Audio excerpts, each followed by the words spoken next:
All right, cool. Let's run to the wild card and we will get out of here. We've done the SEC, we've done the Big Ten, we've done the ACC, and some would say saving the best for last, some would not. But we've got the Big 12 win totals. Listen, the symmetry on this is phenomenal. I'll text them to you guys. I didn't want to text them early because I didn't want you guys to be able to think about it too much before. I've already thought about this one. This is my favorite one. Listen, the symmetry on this is great. 3 teams with an 8.5 win total, 5 teams with a 7.5 win total, 4 teams with a 6.5 win total, and 4 teams with a 5.5 win total. No whole numbers, all halves on this. And all 16 teams separated by just 3 games. Like this is, in the SEC, we had some 2.5s. In the ACC, we had some 3.5s. In the Big Ten, we had some really low ones. We had some 9.5s and 10.5s in other conferences. Everybody in this one separated by 3.5 games. This is the prettiest thing to look at to me. Like it's just it's so beautiful. It's what makes the Big 12 so incredibly difficult. It's what makes it so much fun. And I can't remember who went first last week. I think that'd be Thomas. I think it was Tom. Went first last week, yeah. So Cole's up first. You get 1 pick. Yeah, that's easy. I'm going to take the most proven production back in the conference. I'm going to take the most proven quarterback back in the conference. I know they lost Cam Scatterbo. I don't care. You have Jordan Tyson. You have Sam Levitt. He's playing on bath salts and sheer determination to kick the SEC's ass. The Sun Devils are going to get the 8.5 over. Tom, you get 2. I'll take Utah over 7.5. I am correct. Devin Dampier from New Mexico. I love his game. I got to watch him a lot. I'm 99% sure he went to his Utah. OC's there too, and his number 1 receiver from New Mexico. And the Cam Rising debacle and was it Isaac Wilson? Isaac Wilson. Oh, that's horrible. So I like Utah over 7.5, and I'll take Colorado over 6.5 because I like Caden Salter's game. And if he doesn't do well, Julian Lewis at least is there. I think Dion is building in the right direction. So for them to be bowl eligible this year, I don't think it's a stretch. Liberty Flame, Caden Salter. Let's go. Yes. I always forget about that. Yes. So I'm really high on Baylor. Like if anybody has talked to me on this show, I've talked about Sawyer Robertson. This is the quarterback that I think we need to be spending more time talking about. He returns in Jake Spavital's offense. I love Bryson Washington. He was the best running back, and he's the best returning running back in terms of yards. I think that you have a really good wide receiver 1 in Josh Cameron. I like the offensive line. There's a shot to where they go in, they beat Auburn, and they're just on a war path to Arlington. I'm going to take them with the over at 7.5. And then I'm going to hit my first under. I just don't buy into anything that I'm seeing out of Cincinnati. Listen, I get Brendan Sorby. Yes, I get that Scott Satterfield was able to find some success at Louisville, but I didn't like him at Louisville. It's probably just a hate thing here. I'm not a fan of who he is as a coach. I don't think he does a good job of working the NIL world in his favor. And I kind of want change for a program that for years was known as like that can't miss underdog mentality, but bigger with their bite. And they were able to punch out first round talent. I kind of want to hit reset out there. 6.5 is too rich for me. I'm taking the under on Cincy. Tom, you get 2? I am going to say, give me the under on Oklahoma State at 5.5. I believe this is the last year for Mike Gundy. I would like to see this continue to be an exciting program to watch, but they continue to fall off a cliff, and him taking a pay cut to just keep his job. Like you could argue it, I think, in either direction for him to be motivated and try and get this team moving in the right direction, but I just don't have a whole lot of faith. And then Texas Tech has pumped so much money into this program. I don't know. The 8.5 line, I'm really stuck on. I'm going to go under, but I think they're like an 8-14.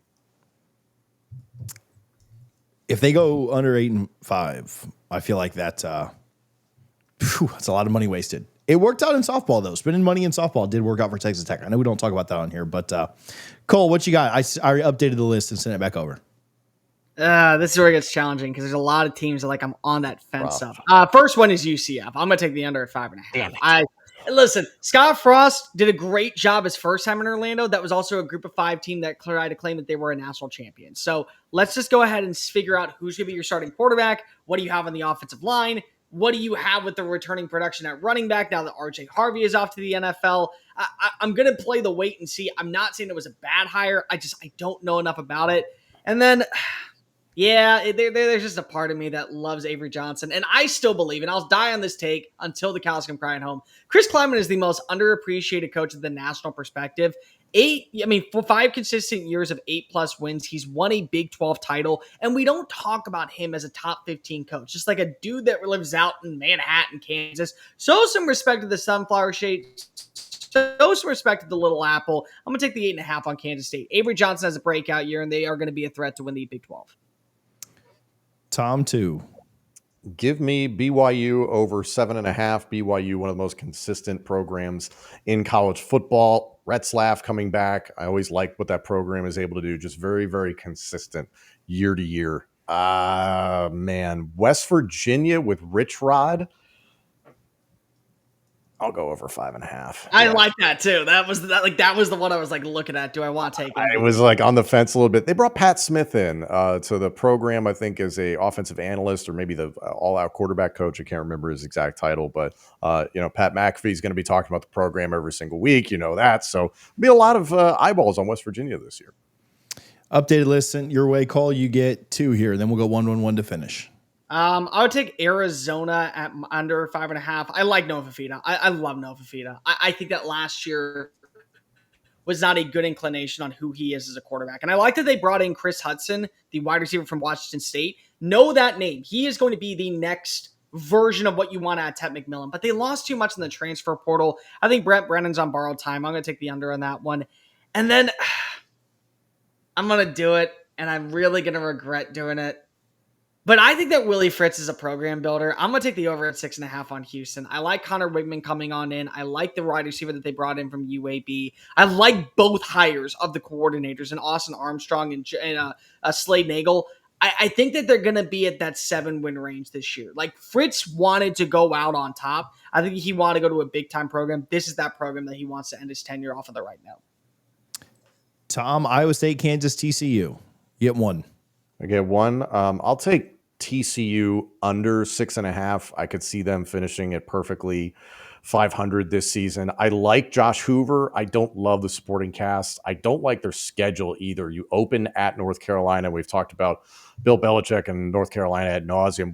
We really don't know what that's going to look like. I like Gio Lopez there. And then you get Abilene Christian, and then you're against SMU, at Arizona State versus Colorado, at Kansas State versus Baylor.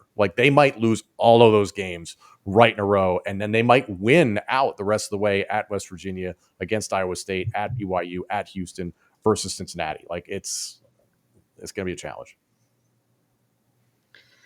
I don't want to do this one. This one's annoying because I don't know how to feel. You know what? Screw it. I think Jalen Daniels has a bounce back year. I like Lance Leipold a lot. I think that he is a very good program builder. And the name that I think that everyone should remember, Bryson Canty. He tore up Ivy League defenses as the number 1 wide receiver the last 2 years. He gets to go on into Lawrence. I love the fact that they got rid of Jeff Grimes and they promoted Jim Zebkowski. He was really influential on getting Jason Bean to that 9-4 season. So I'll take the 7.5 and bank on them maybe being that sleeper team that ends up doing well. And also, just remember this, boys. If you take out the fourth quarter of every single game last year for Kansas, take out every single fourth quarter, they would have been in Arlington as an 11-1 roster. Tom, Iowa State, over under. Last year's Big 12 runner-up. Yeah, give me the over, because the last 2 years they've been trending in the right direction under Coach Campbell. 7 wins in 2023 and 11 wins with a victory over Miami in a bowl game. 11 wins to finish the year. Feels like Iowa State's trending in the right direction. There we have it. The Big 12. We'll certainly revisit this later on. That's our show today. TJ Pittenger, Tom Hannafin, Cole Thompson. We appreciate you guys tuning in. We'll be back next Wednesday. Actually, next Wednesday we'll be at a different time. I can't remember exactly when. Maybe a Tuesday night show. I think that's what we talked about. So we will keep you updated. I'll put a post out on the channel, but make sure that you are subscribed. If you watch this on X, Twitter, whatever, go over to the YouTube and hit subscribe there to College Football Addiction so you can catch the Power 2 live every week. Boys, this was fun. We'll talk to you next week.